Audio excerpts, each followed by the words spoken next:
সে সময় প্রাসঙ্গিক ছিল, কিন্তু এখন সেগুলো প্রাসঙ্গিক নয়। তিনি উদাহরণও দিয়েছেন। যেমন পবিত্রকরণ বলছে, যদি কেউ চুরি বা ডাকাতি করে তার হাত কেটে ফেলতে হবে। এটা হয়তো এখনকার দিনে প্রাসঙ্গিক না। উদাহরণ দিয়েছেন, ওনার কাছে এরকম মনে হয়েছে। তবে ইসলাম ধর্মে আমরা যেটা মানি, অপরাধীদের প্রতি আমরা সহানুভূতি দেখাবো, সাথে ন্যায় বিচারও করতে হবে। ইসলাম আমাদের ভালো জিনিসটা বলার পাশাপাশি দেখিয়ে দেয় কিভাবে সেই ভালো অবস্থাটা অর্জন করতে হবে।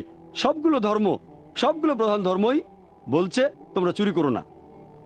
ইহুদি ধর্ম বলছে, খ্রিস্টান ধর্ম বলছে, ইসলাম ধর্ম একই কথা বলছে, কিন্তু ইসলাম দেখিয়ে দেয় কিভাবে সেই অবস্থা অর্জন করবেন, মানুষ চুরি করবে না।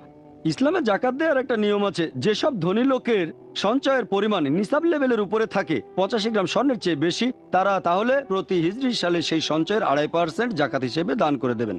প্রত্যেকটা ধনী লোক জাকাত দিলে পৃথিবীতে দারিদ্র বলে কিছুই থাকবে না। এই পৃথিবীর একটা মানুষও না খেয়ে মারা যাবে না। তবে ইসলাম সেখানেই থেমে যাচ্ছে না।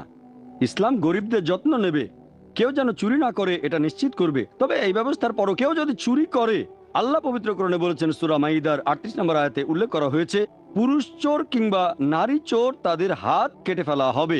এটা আল্লাহ তাআলার পক্ষ হতে আদর্শ দণ্ড।